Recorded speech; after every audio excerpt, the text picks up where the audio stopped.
The following program is a Nighthawk Network presentation.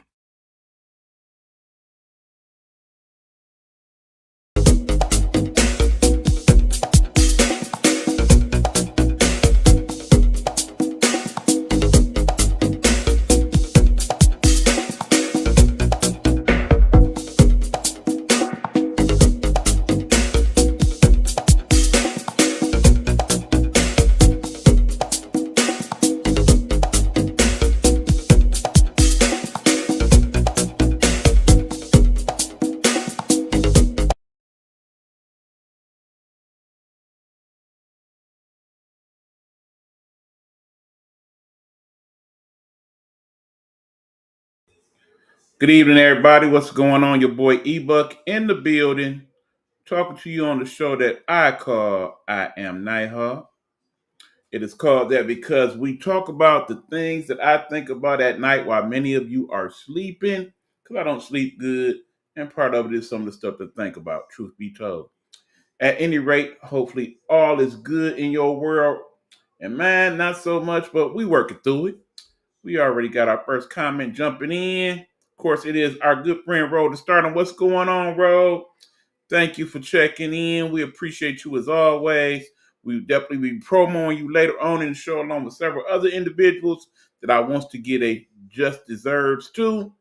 But before we get to that, we're going to talk our topics tonight. Topic one is life without P. Basically saying life without parole. What is that about? Well, as you saw in the little opening trailer, we are talking about a situation here where, hold on, let me see if I can get back to that. Sorry about that, y'all. Get to switching around sometimes. I forget you got to switch everything when we switch. This is tonight's topic. Recently in Michigan, it was announced that the bans for mandatory life sentences for offenders under 21 years of age is now in effect. So basically, what that means is that if you are a young person here in Michigan and you commit the crime that is known as unliving somebody, homicide, that type of stuff, it is not automatic for you to get life without parole for doing such for first degree homicide. Now, let's talk about that, shall we?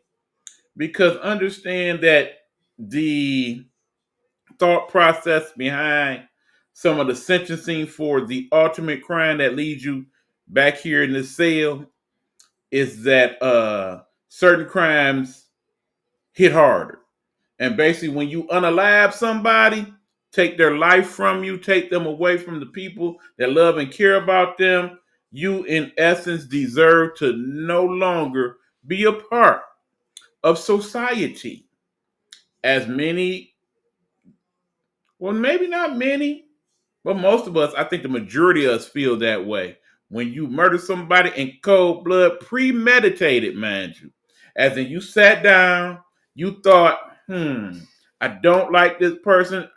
I don't need this person around planet Earth anymore. I'm going to do something to unalive them by my own hands, whether it be by my own hands, murder weapon of mass destruction, whatever the case may be. I have predetermined in my thought processes that, yeah, you got to go and I got to make it to where you never walk the face of the earth again. Now, that being said, you then get to the point where that person now is caught for what they have done and they are being tried in a court of law and the sentence is guilty, guilty, guilty. And as a result of being found guilty for said crime, you must now do said time here in the cell. Okay? So the thought process is some crimes fit different for different reasons. Okay, now we're talking about somebody under the age of 21. It is said in some circles that you are not a fully developed adult human being until you are somewhere around the age of 25. Okay, Rose is saying they are going to be charged as an adult no matter how young they are. Now, here's the thing, Rose. Let's talk about this for a minute. Because this is where that shade of gray area comes into play. Let's take, for example, there was a crime, I believe it happened last year, where a young girl, I believe she was like 8 or 9, killed her younger sister. Basically took a pillow and put it over her head and suffocated her to death. It was said she did that because she told something she wasn't supposed to tell. It was something to that effect. Now understand, this person who committed the crime of murder, premeditated, because she meant to put the pillow over her head. I don't know if she meant to kill her per se, but that's what happened. She killed the sister. She is 9. Do you try said 9-year-old as an adult? Should you? Can you? She did commit the crime. Should she do that time? At the age of 9, are you able and capable of making a decision that will cost you the rest of your life in prison? That is where that question comes into play. Another example on the opposite end of it. The infamous Oxford High School shooter, who is still not yet 18 years of age. I think he is just about to turn 18 sometime this year. He is now currently in prison for life without parole at this point for killing 4 individuals and attempting to kill several others. Okay? Now we talk about somebody who not only committed the crime of homicide murder, premeditated, but did it several times in the same sitting, okay? This person was not 18 at the time, but he did indeed do the crime. Should this person do life without parole? Now, you already know my thoughts on that one, the way I felt about that. The answer is yes, yes, Smurf, yes. Keeping in mind that not only is he in prison, but also his parents are in prison for at least the next 15 years. And I truly felt like they, all 3 of them, failed the system and each other. They all should be doing life without parole based on that particular instance. Now we get to that point. Okay, is this in essence a one size fits all situation where, okay, don't matter how old you is, don't matter who you is, what you look like, if you was a human and you committed the crime of premeditated first degree murder, you should automatically get life, period, flat out. That is that. Do we feel that way about it? Should we feel that way about it? It's a tough one because you got to look at these things as you're supposed to by each individual and each individual case, okay? I don't think it should be a one size fits all because sometimes the crime may even merit what happened. Okay, let's just say, let's go to the crime of the Mendez brothers, as they're considering letting them out of prison after being in prison for 35 years for killing both of their parents.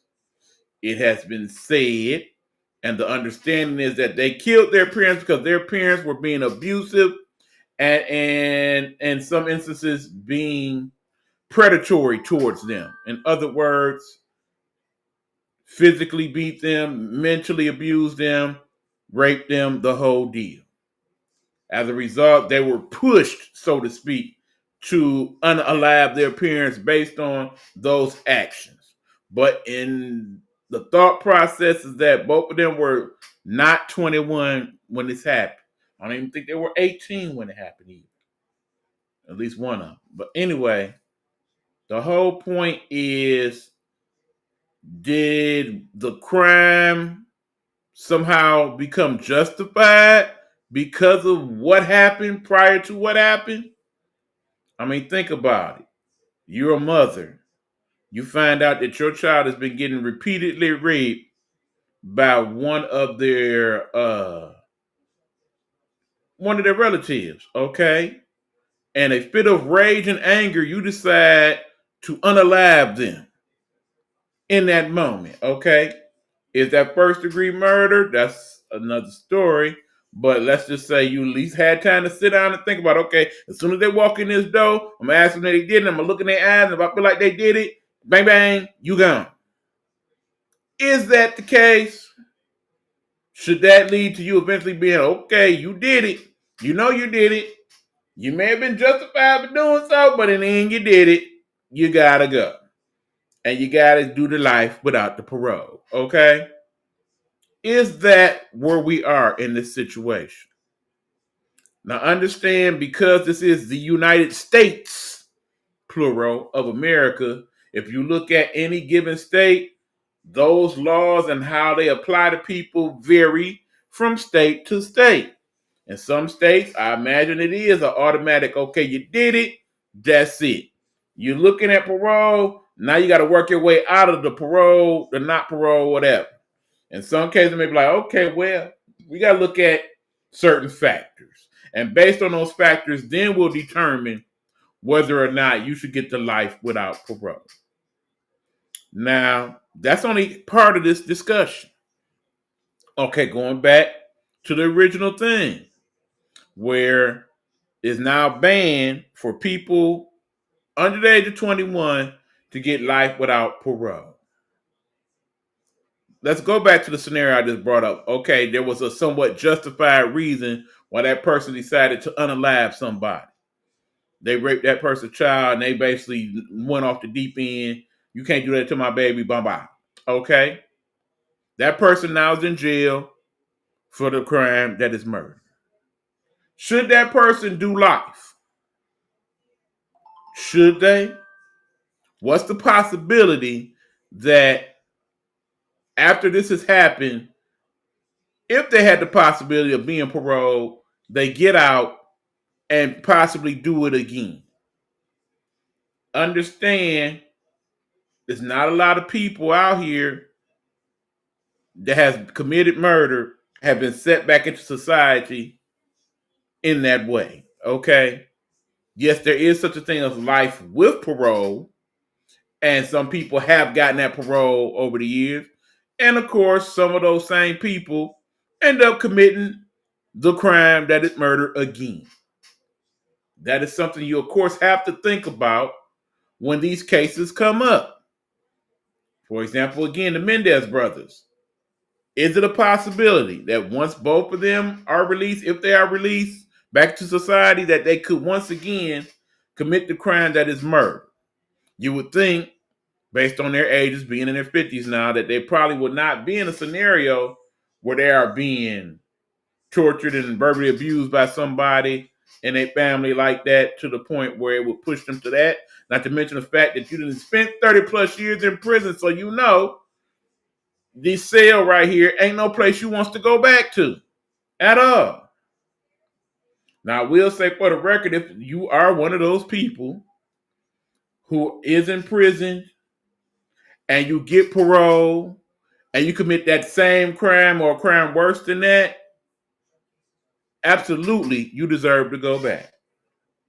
And in the end, when you go back, you don't deserve parole no more. Parole should be a one-time only scenario.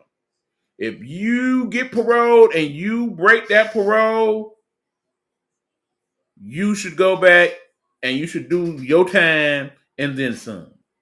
Period. That's my personal opinion. If you feel differently, feel free to say so in the comments. But that's the way I look at that one. Okay? Now, here's the thing. We are talking about homicide murder.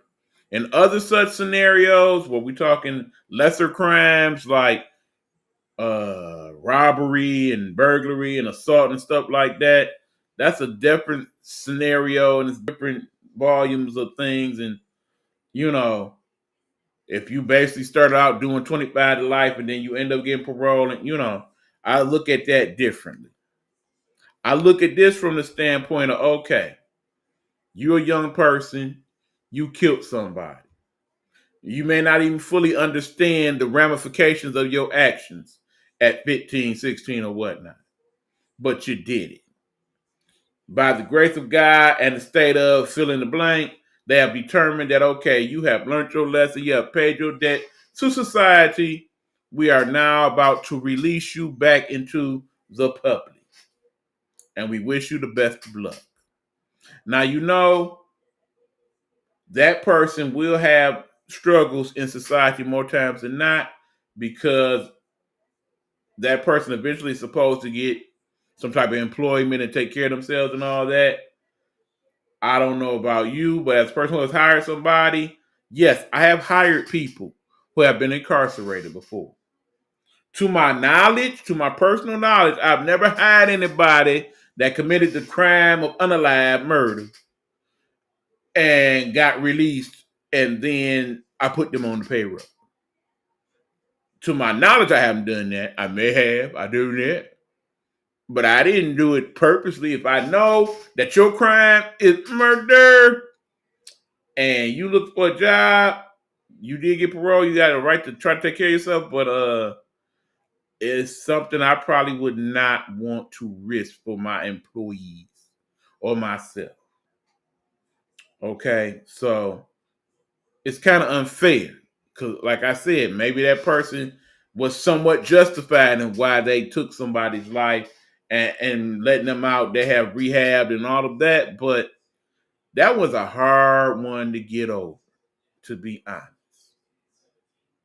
because that's the ultimate punishment. I mean, in the end, you can come back from getting beat up. You can come back from getting slapped. You can come back from getting robbed.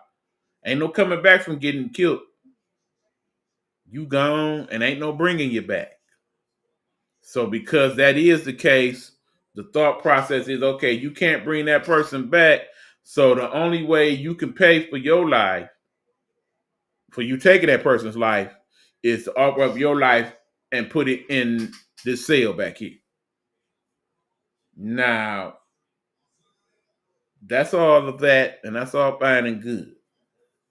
But here's the thing I'm really thinking about. If murder is indeed the ultimate crime, first degree murder, mind you, because sometimes there's other scenarios where you kill somebody and that's different. Like, for example, if you accidentally kill somebody in a vehicular homicide, basically you just happen to hit that person and you didn't mean to. It was an accident, your car went off, whatever, but you killed them. That's different. Okay. You didn't mean to kill that person, but you did.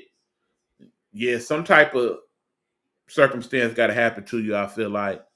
But depending on why and how it happened, that's something we got to consider different. But if you have premeditated and thought in your mind, this person must die and I'm going to do so, yeah, your situation is different. And that's whether you are 9 years old, 29 years old, 29 years old. If you thought to do it and did it, you got to suffer that consequence. You got to take that L for as long as you L. That's my personal thought process. I mean, it's bold. Okay, it's people that commit murder at 10 and 11 and they murderers now and whatnot. But again, like I said, that person that you killed, they're not coming back. And ain't no way to justify that outside of you not being around to possibly do that to somebody else. Now, here's where I really want to get into it. Is them having life without parole good enough? Is that sufficient? Do you feel that's a fair exchange for what you have done to that person's family, friends, existence, what have you? Because remember, we have, and we still have, stronger ways of dealing with that.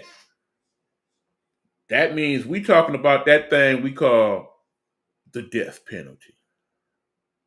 You killed somebody? All right then, now you gotta go. End of you.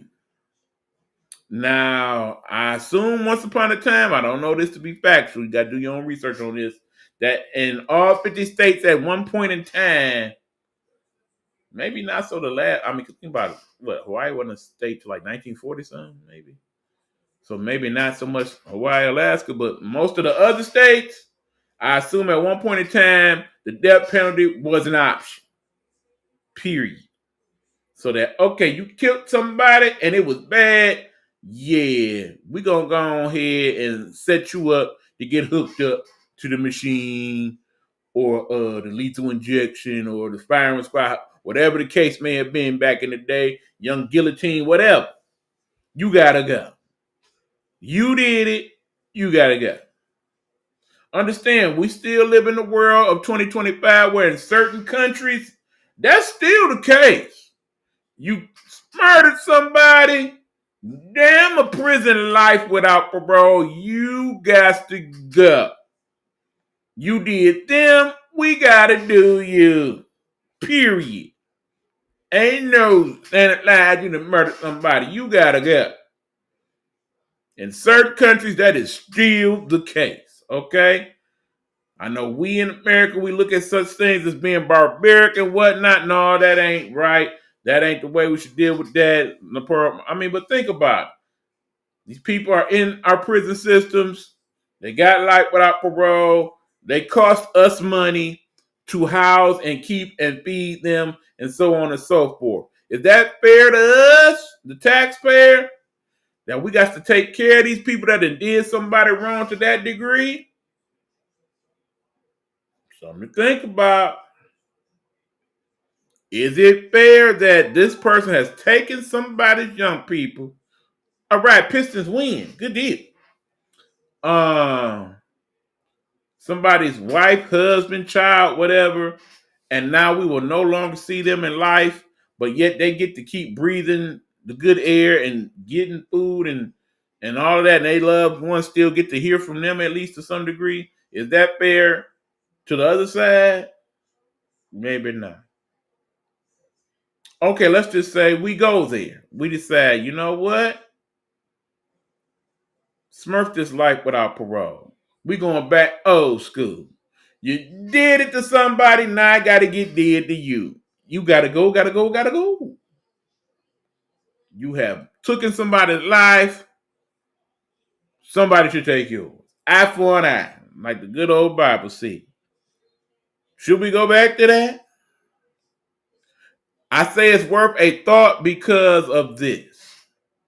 We look at our society now, and I myself live in this place called Detroit. And the concern of older people like myself is that when we go out into the world on a daily basis, we are concerned about certain people in our society who do not mean us well. Who, if basically have the opportunity, they choose to do some foul and not nice things to our person or our well-being or our property, what have you, and whatnot. Okay? And they live with the moniker of, okay, whatever happens, happens. They walk around strapped, whether it be legally or unlegally, and if it so pops in their head to do so, they choose to take you out if that is what needs to be done in their mindset. That's how they think, that's how they live, that is what they are thought to do.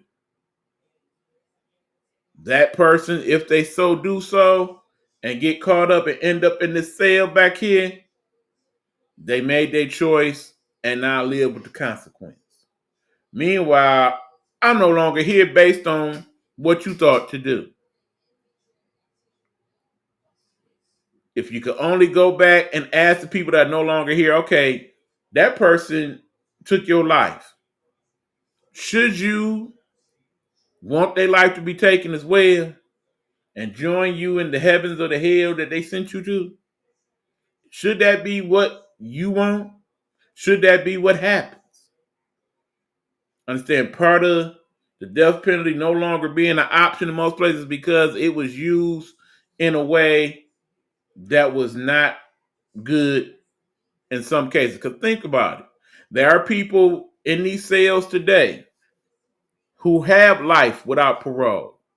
But the crime that they were accused and convicted of is not a crime they actually did. We see those stories all the time about how people, after 25, 30 years of being incarcerated, come to find out that they were convicted of a crime that they did not commit at all. And as a result, now they are finally up out of there and happy about it. And their loved ones happy about it. But in the end, they paid a very hard price to pay. When you take somebody's well-being for 20, 30 years, just like when you take somebody's life, ain't no getting that back. Ain't no, okay, well, yeah, we falsely imprison you for 30 years, but yeah, we gonna look out for you, because that ain't usually how that works out. It would be nice if you basically was falsely imprisoned and they find out that's what it was. Once you get out, they are required, as in the government, to restore you fully. Like, okay, you could have made this much, this much, this much. You automatically get this much money, so on and so forth. Here your house, you know what I'm saying? It would be nice if it worked out that way, but you know it does not. How many people who received the death penalty actually got killed and did not deserve that? That is part of the thought process that eventually led to people no longer wanting the death penalty as the ultimate price for that crime. But I feel like if in the end it was reinstated, or at least that was a possibility, that less people would do some of the things that they do in terms of gun crime. If you know that, okay, let's just say even if it was a 50-50, if you know you killed somebody and there's a 50-50 chance that you get caught and convicted, them are going to jail for life, you're going to get the electric chair, what have you, would you deal with things differently then? If you knew without a shadow of a doubt you shot somebody and it was you that was in the wrong, that you automatically doing a hot 50 or something worse than that, would you be less likely to commit said crime? Like I said, in other countries, it like that. You did it, you gone. End of story. Bye-bye now. In some of those same countries, you look at the overall crime rate, gotta be honest, it's a lot lower than it is here. In some of them places. Probably in most of them places, truthfully. Is that something we need to look into a little bit more, for all the things that we try to do to be this great nation that's very conscientious and care driven, all that, even though it ain't always played out like that? Is that something we need to look at? Reinstating said death penalty or whatnot, so that next time around these things happen, you won't do it no more, I bet. So yes, is this a good thing that they have changed the whole life without parole scenario for people under the age of 21? I'm sorry, I kind of don't think so. I kind of feel like when it comes to that, if you were old enough to commit the crime that is murder, you got to say the same consequences that anybody that is older than that does. Because I feel like, with very rare exception, once you get to a certain age where you old enough to pull a trigger, you old enough to face the consequences. Now, like I said, there are rare exceptions, and we got to consider those rare exceptions. Like, for example, every year there's always several incidents where kids is caught playing with firearms and accidentally shoot somebody and kills them. Okay. I can't sit here and tell you, okay, the 4-year-old that barely knew this was any type of weapon of mass destruction, pulled trigger and killed somebody, should go to jail for the rest of their life. I can't in good conscience say that. I mean, you're 4, you only know so much at 4. We know that. 7, okay, so what age is when? I can't really speak to that. It's kids out here right now in college that's under 18 and know more than we ever will know. Straight up geniuses and whatnot. Okay? Other adults that basically had the mind of a 6-year-old, 7-year-old because of mental dysfunction and whatnot. Is it fair if they happen to kill somebody that they go to jail for life, knowing that we know their mind ain't really developed enough to even have that full understanding, even though they are 30, 40, 50 years old? But we know their mind is not what it need to be. There are exceptions to the rules, what we're saying.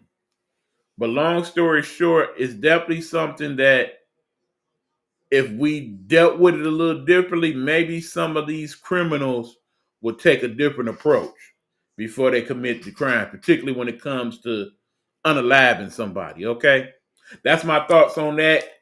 If you have some of your own, whether you watch this now or later on down the line in the rebroadcast, feel free to put them in the comments. We will address them as we see them and what have you. Okay, gonna take a commercial break. When we come back, we are going to talk about what should be the best time in the lives of some of our young people. What is that conversation about? We will get to it after we take this break to show some of the people here on the Nighthawk Network. Nighthawk Network, our voices for our people. Let's go ahead and start it off with the man, Mr. Legend himself, Big Meech. Hello, hello, hello. It's another glorious day, my tea-sippers, and you know what time it is. I hope you have all of your comfort together because it's time to dish tea. And you're dishing tea, darlings, with Big Meech. Can't wait. It's time to dish tea with Big Meech. It's time to dish tea with Big Meech. It's time to dish tea with Big Meech. It's time to dish tea with Big Meech. Hold up.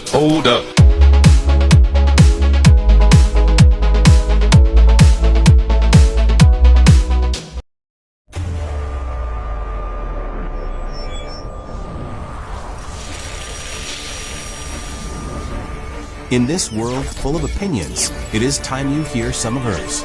Speaking Freely with Ms. Geigo Podcast. Find it on Spotify and Apple Podcasts, as well as where other great podcasts are found.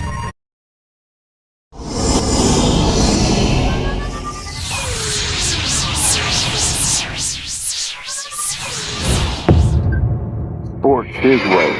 It's the Guru's perspective.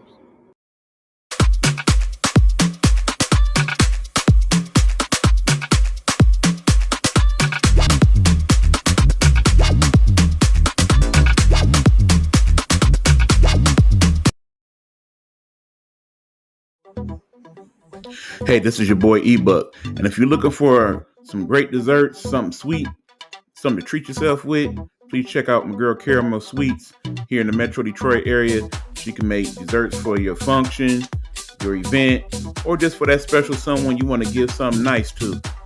So check her out. It's Caramel Sweets. You can find her on Facebook and Instagram. We appreciate you.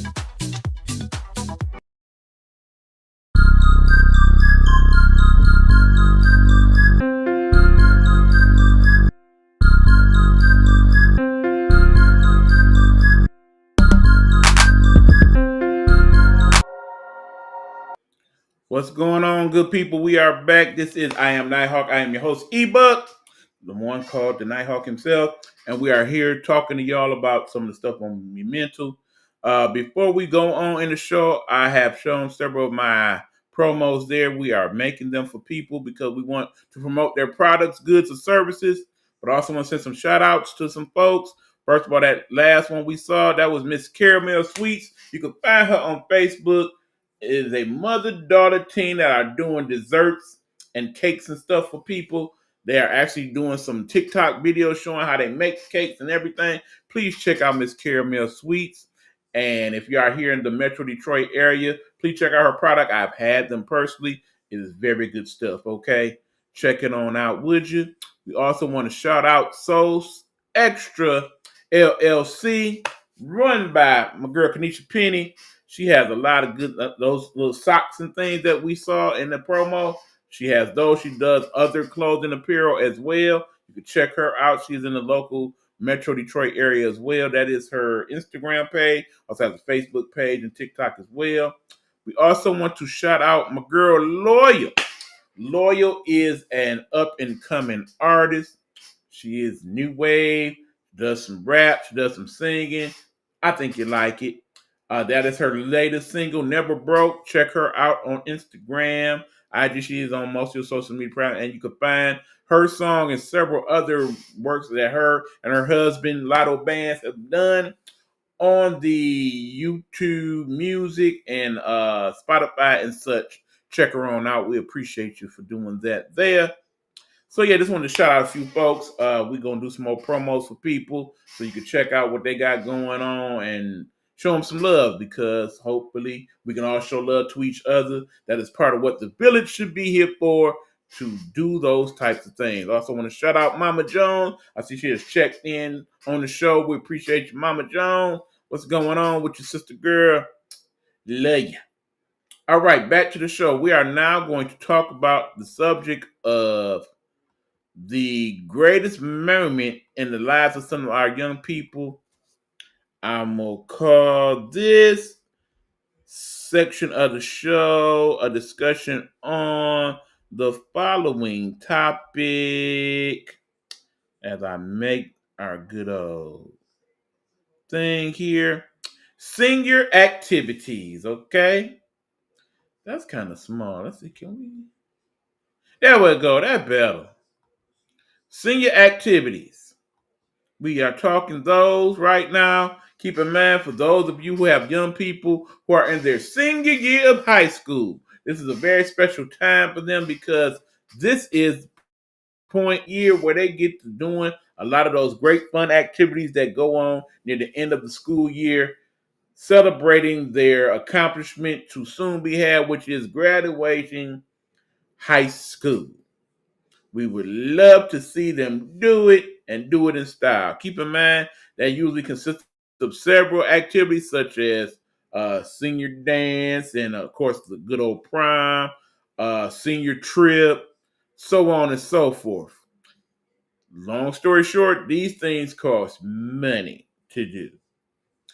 And if you are prepared as a parent, then you already got this in motion. You're already getting it worked out. You're already doing your little plans. Okay, if you don't, then understand, for many of you, there are ways you can find help, particularly if you're trying to do things like find a prom dress or suit for the kids, or get some assistance with building the little stage and whatnot. Because everybody wants to make a big spectacle out of these things nowadays. So if you are looking to do that, you can basically type up in your Google search prime ideas or prime help and whatnot, and several different things pop up in the feed that may be of use to you.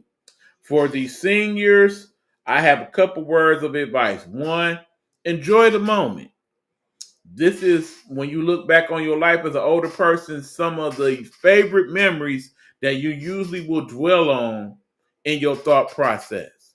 Some of the great fun things you did at the end of your senior year of high school.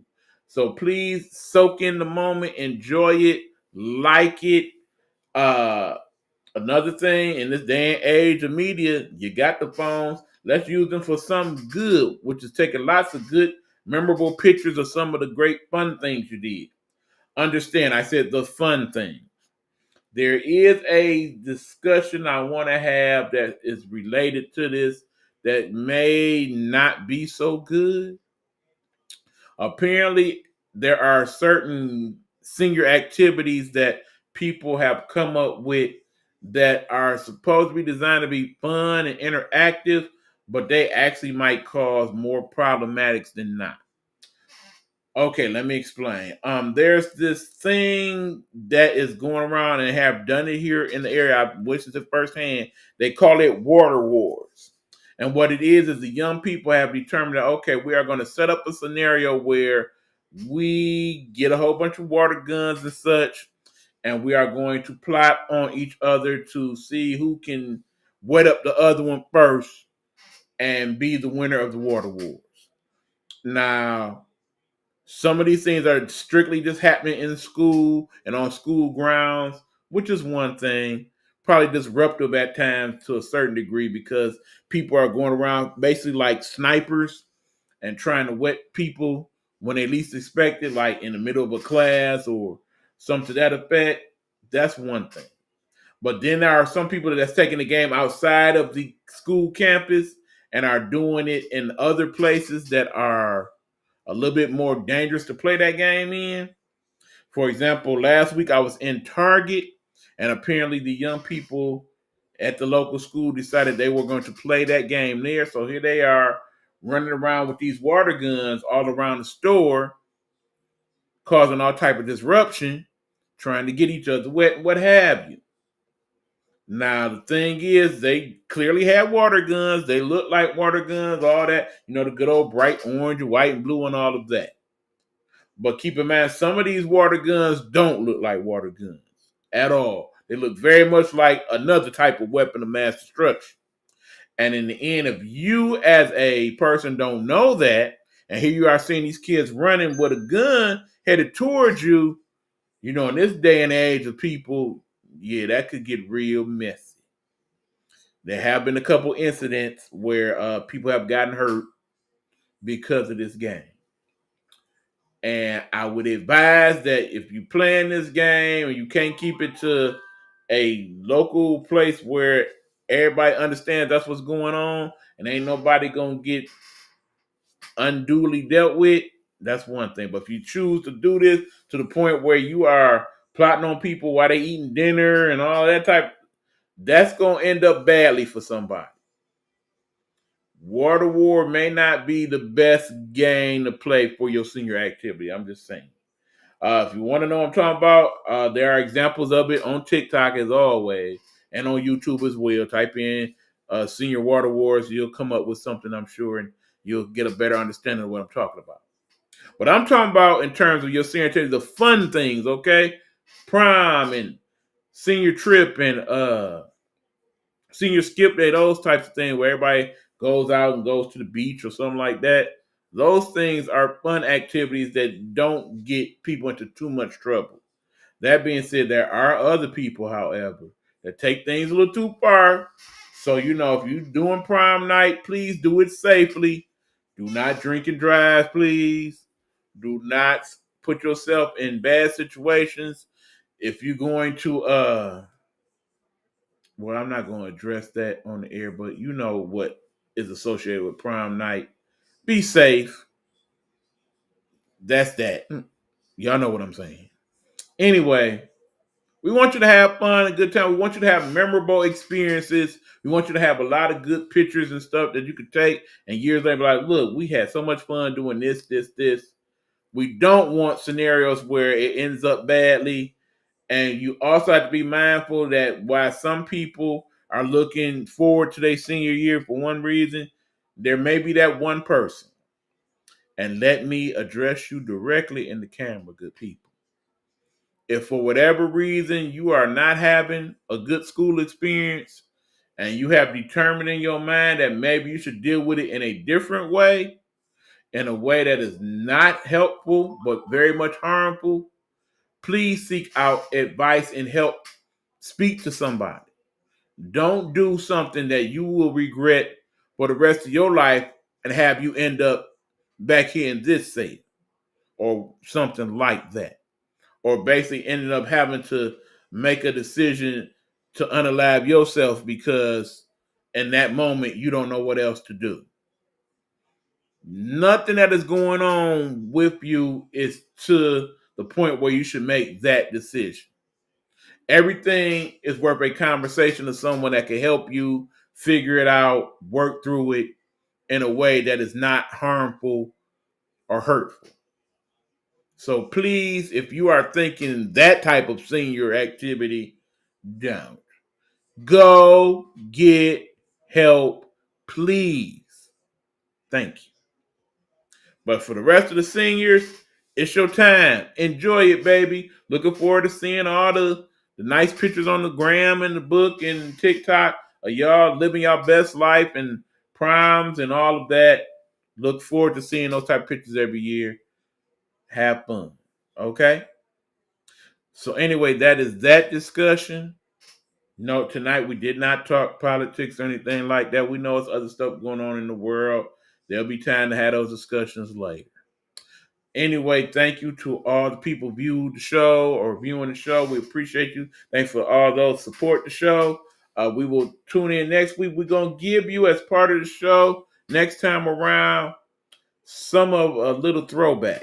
Keep in mind, this marks the 5-year anniversary of the Nighthawk Network and me doing my podcast on the regular. And I want to go back to a couple episodes and pull out some stuff that we talked about and just kind of relive some of that, you know. And we will be doing that not only in the next couple weeks, but throughout the summer. I will take certain things and make clips and reels and things of them for you to check out to kind of celebrate the 5-year anniversary of the Nighthawk Network. For those of you who have followed and listened to my Nighthawk Network radio, you notice that it is not in play right now.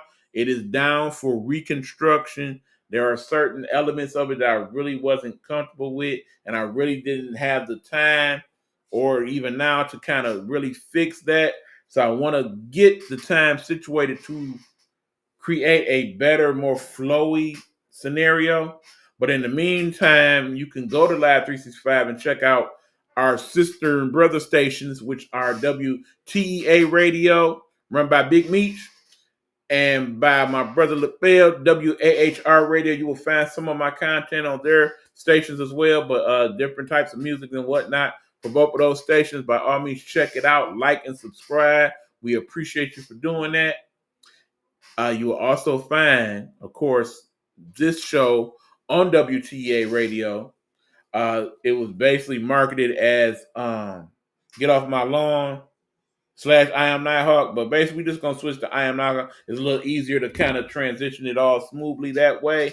So if you hear it and it's that, then that's what it is. I Am Nighthawk is Get Off My Lawn and vice versa, okay? So check out the show. Like, subscribe. Appreciate you for that. You can also find past episodes of these shows on my Facebook, YouTube page. That would be Eric Butler, Nighthawk Network, Detroit. Please check them out. We appreciate you for doing that as well. Until the next time we see each other, be safe, be blessed, don't stress. When all else fails, put your hands together and pray to our Lord and have him help you deal with the rest. All right? Until next time, good people, we love you. We is out of here. Deuces, baby.